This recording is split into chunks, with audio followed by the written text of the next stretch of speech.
I was 31 years old when I noticed. As soon as I noticed the lump and felt the lump, I just knew that it wasn't benign. It wasn't nothing. It was too large. It was too hard. It was too stationary. He wasn't able to give me an exact staging, but he did say, I do not believe this is an early stage. I, of course, burst into tears. The next questions I asked him was, how long do I have? Because you just don't know how cancer works until you're faced with it.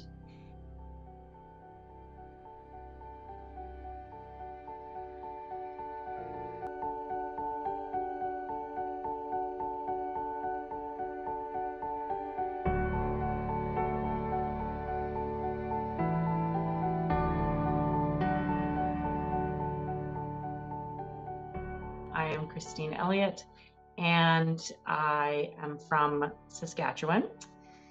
I am married to a wonderful man. We don't have children yet. We live in a small town just outside of our largest city in Saskatchewan. It's very peaceful here. We love to walk. We love to get together with friends. That's a really big one of ours, is we're really social. And pretty much the rest of the time I'm working. So my first symptoms were really that I was feeling quite tired, stressed, pale. I was told by quite a few people that I looked quite pale. And I just really chalked it up to the stress of COVID and being at home and everything like that. So I didn't really think much of it, to be honest. But I did find my anxiety was raising and I just didn't feel overall very well. Outside of that, the way that I found out that I had cancer was it was actually the way that I was laying in bed. I noticed that the tissue in my breast had been pulled straight while the rest of the tissue was falling to the side. And so that was really my only major tip off that told me that there was something wrong here. When I was laying on my side, normally everything falls to the side. And so because there was a tumor present, it was not falling. And so you could see a very distinct divot in that spot. And so I felt instantly, and of course, as a young person, I wasn't doing self breast checks. I mean, not that, of course, we should be doing them, but I was so young that I thought there's no reason for me to do this. And so instantly I felt my breast and realized that there was a very large, very hard, very stationary lump. I was 31 years old when I noticed the lump, and yeah, and then now I'm 33. As soon as I noticed the lump and felt the lump, I just knew that it wasn't benign. It wasn't nothing. It was too large. It was too hard. It was too stationary. I knew nothing about cancer because of my age. I had never researched it or thought about it, but I just knew that it was cancer. And so this is late at night that I find out about this. And so I'm up all night trying not to worry my husband. We went to bed and I'm up all night just staring at the ceiling and crying and just thinking about what is my husband's life going to be like without me? How am I going to say goodbye to my parents? What's going to happen here? And these dark thoughts, they really intruded my mind for 8 hours, and I didn't sleep a wink. The next morning, I got to work right away. I got a hold of my family doctor and I said, something isn't right. She was able to get me in just a few days later. We felt around and she really put my mind at ease. She said, this probably is just a cyst with your age. It's probably nothing. And so I felt okay. But she said, we'll give you an ultrasound and a mammogram just in case. So they sent me for that days later. And while I was there for the mammogram and ultrasound, the tech started off with the ultrasound and then said, we need to do a mammogram. And that wasn't planned. And then it was just affirmation for me. So we did the mammogram. The tech came in, and in a very somber voice, he said, "This isn't benign." And that's really all he could say. He was heartbroken to say. And I just remember the whole room zoning in on his mouth. And I could see him speaking, and everything went fuzzy. And I felt out of body at that moment. And I don't recall what he said after "it isn't benign." After that, I was sent for a biopsy. So we decided to do biopsy first. I met with the breast health center. Very quickly after that, we decided to do a needle biopsy of the axilla as well as the breast. They took samples from each spot, and I met with the surgeon, and my husband came with me. However, he wasn't allowed in because of COVID. And so that was heartbreaking. And he was sitting in the car, and I'm being told by the surgeon that this biopsy is truly just for protocol purposes, that in fact we can discuss my treatment plan, how long I'll be in chemo, everything like that already without having any MRIs or biopsies coming back. He knows for certain that this is cancer because of the size. He wasn't able to give me an exact staging, but he did say, "I do not believe this is an early stage." And so I, of course, burst into tears. I'm by myself. This is in the middle of COVID. And I'm told that this isn't early. And so the next questions I asked him was, "How long do I have?" Because you just don't know how cancer works until you're faced with it. And so he stopped, and he said, "Oh," he said, "like, breast cancer is curable. You're going to be fine." And I just dropped the 100-pound backpack and was like, "Oh my God, really?" And he's like, "Yeah, thanks to new age science, like, we're going to save you. You're going to be okay." And I was like, "Oh, thank God." Of course, and so that was really a positive moment. I was very fortunate. I had a very kind surgeon who really was trying his best for us and for our family. In that appointment, he did mention things like fertility. He mentioned things like the loss of potentially my breast, both breasts or the nipple. And so those things were, of course, really traumatic. But he just kept saying things like, "Let's wait and see. Let's see what we can do for you. We're going to do our very best." And so I was really grateful for that, and for that kindness, for that humanness. So the biopsy was taken with an immediate MRI the next day. And the MRI took about 2 weeks to come in, and the biopsy took about 3-4 weeks.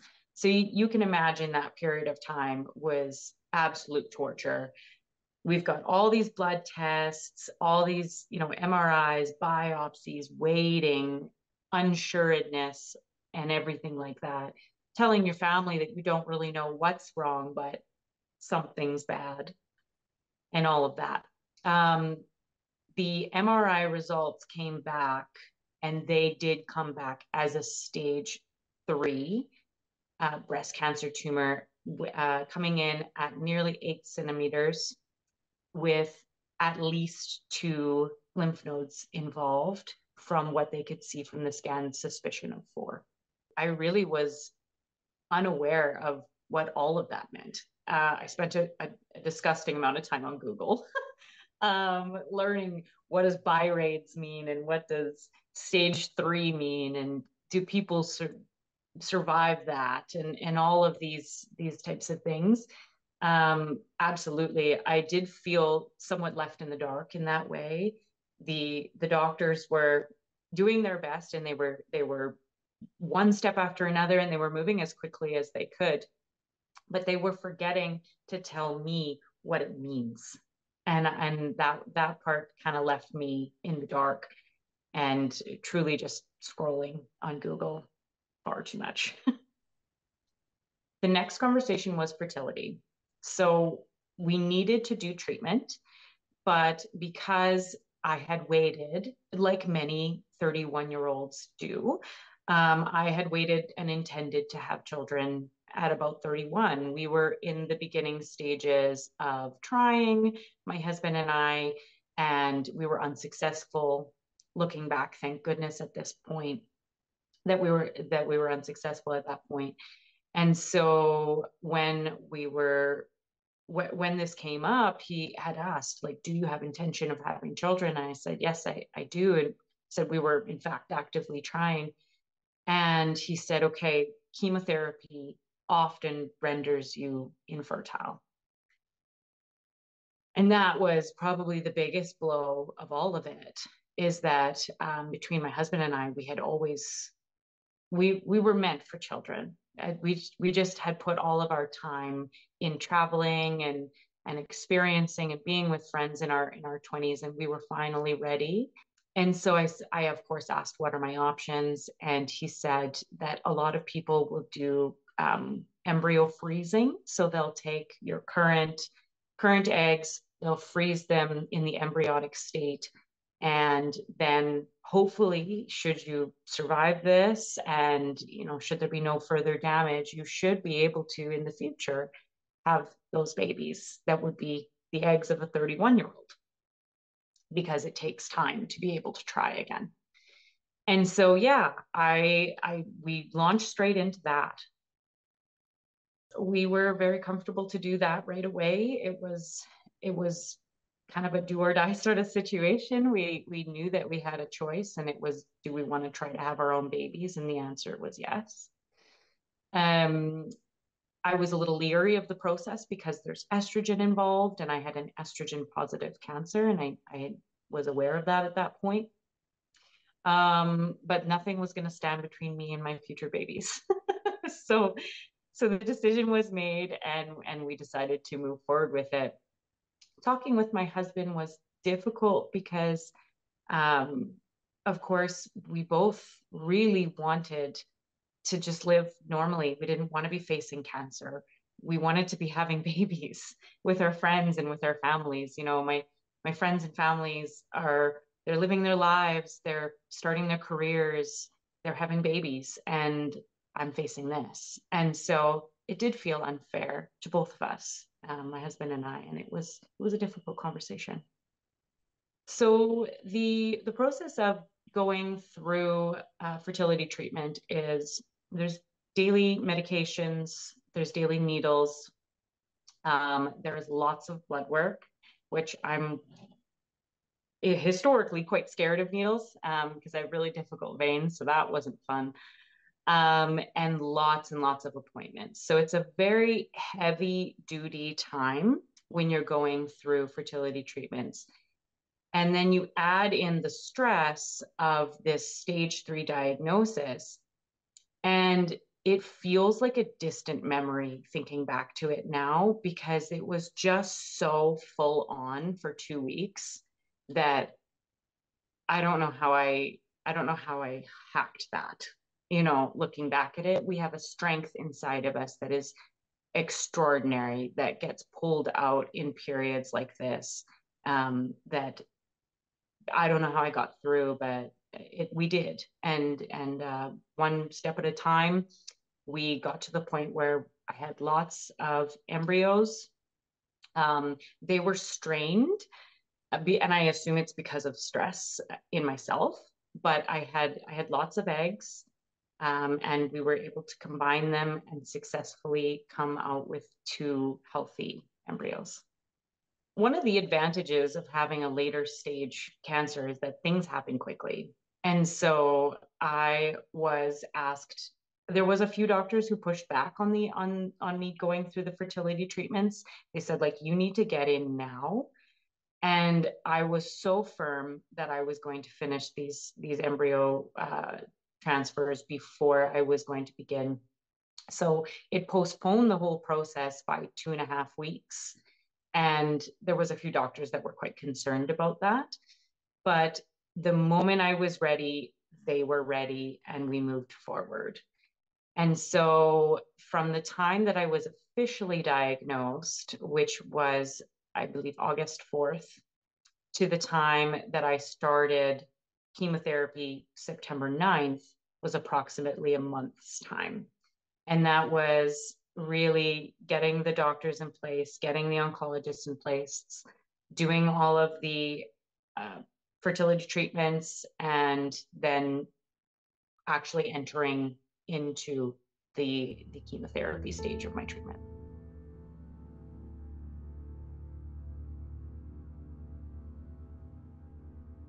I did 2 months of uh, the heavy duty chemo. I can't remember the name of it. I believe it's called AI chemo. 2 months of that one, which is doxorubicin and cyclophosphamide. And that's, it's a heavy, heavy one. We did that for 2 months, 4 rounds, and then we did 12 rounds of paclitaxel every week. So altogether, it was a 5-month treatment plan. But I truly always believed if I was diagnosed of cancer, I would never touch poison with a 10-foot pole. I would go and I would leave and go to some Mexico place where I never ate sugar again and lived with the monks, and I would heal myself. And so that's what I believed that I would do should I be diagnosed. And now you're facing this diagnosis, and the doctor says to you, if you do what I tell you, you'll live. But if you don't, you'll die. And really, that was such a paradigm shift for me to have to go through those chemicals. And so I tried my very best to reframe what I had previously said was, poison and all these sorts of things. And I tried to reframe it as medicine. I did lots of meditations and those types of things because that spoke to me, and that's really who I am as a person. And then on top of that, I decided it was right for me to do integrative therapy. So I actually did take on both therapies. I did take on a naturopathic version of cancer care in conjunction with my cancer therapies. And that's just because for me, that was how I could see this as something valuable. Whether or not it's for anyone is up to them, but I spoke with my oncology team and we decided that because of the way that I feel as a a naturalistic person, that this was going to be the best way for my mental health. The first conversation that I had with my naturopath was saying, I hate chemo. I don't want anything to do with it. I just want to do naturopathic, but I'm scared. And it was beautiful because her on the other side of the conversation, because it was COVID, we had to talk on the phone. She said that their clinic believes in an integrative approach, and they believe that you should throw everything at it, and that they are not against chemotherapy. And hearing that from a naturalistic doctor was so encouraging. And I really think it's what transferred me from a non-believer of chemotherapy to a believer, because someone who I respected said, hey, this is a good thing. Undergoing chemo was difficult, but there were breaks. And I really appreciated that, is that you go in, you'd have this really difficult experience for 2, 3, 4, 5 days, depending on where you were in your journey. And then you'd have a little bit of a break and a piece of normalcy. And so that really helped me a lot. I do find that the most difficult part of my journey between chemo, radiation, surgery was, in fact, the chemotherapy. And I think that the reason why is because, especially if you're losing your hair, um, the combination of losing your hair, puffing up because of steroids, gaining actual weight because of the steroids, it really robs you of this femininity that that we as females, we attach to. And one of the more difficult parts of my journey that I had was that loss of hair, which is crazy. Um, and but also not crazy because we are women, and I think that we identify with that part. So I would say it felt lonely, it felt difficult at times, and no one could truly understand how hard this was for me mentally. They could see that I was physically ill. They could see that I was nauseous and that I was tired. They could see that I looked pale, but no one could truly tell what was the more difficult part, which was this breaking down of paradigms, this fear of poison, this fear of losing my hair, this fear of long-term side effects, and who I really was now. And that was probably the harder part. So we finished chemotherapy after 5 months, and then we took, I believe it was a 1 month break in preparation for surgery. And so the surgery was a lumpectomy because I had had a very extraordinary result. That was the term my oncologist used, an extraordinary result. So my tumor had shrunk from nearly 8 centimeters down to 1.2 centimeters in the chemotherapy stage alone. So we were thrilled. We were so pumped. And so we were able to make the decision for a lumpectomy as opposed to a mastectomy because that is what I wanted. I had done a lot of research on the differences between mastectomy and lumpectomy, whether or not it is or is not more helpful, and really the grief stage that a lot of women go through in the loss of their breasts. And I had already lost my hair and body shape, body size. And I knew the grief that that was giving me. And so I opted for a lumpectomy because I wasn't willing to add that on. So a mastectomy, whether unilateral or bilateral, is where you remove one or both of your breasts. All of the tissue is removed, and then some people get reconstruction. They'll have expanders. There's different ways that people can enhance their chest again. But the difficult part is that there is no nipples present unless they opt for that surgery. And there can also be a loss of sensation. There can be a loss of equilibrium, things like that. And so it's up to the woman what feels right for her. And I don't discourage a mastectomy to anybody who decides that that's what's right for them. But I opted for the lumpectomy because the lumpectomy was removing just the tumor. In my case, I was lucky. I didn't have to nick or disturb the nipples in any way. I was able to just remove the tumor. And because it was only 1.2 centimeters, I was left with a very small divot, which filled in with fat over years. So I have a very large scar, but I still have my breasts exactly as they are. Of course, I had my fantastic surgeon who just had just the most wonderful bedside manner and was so nurturing. And so I was feeling quite confident going in to that surgery.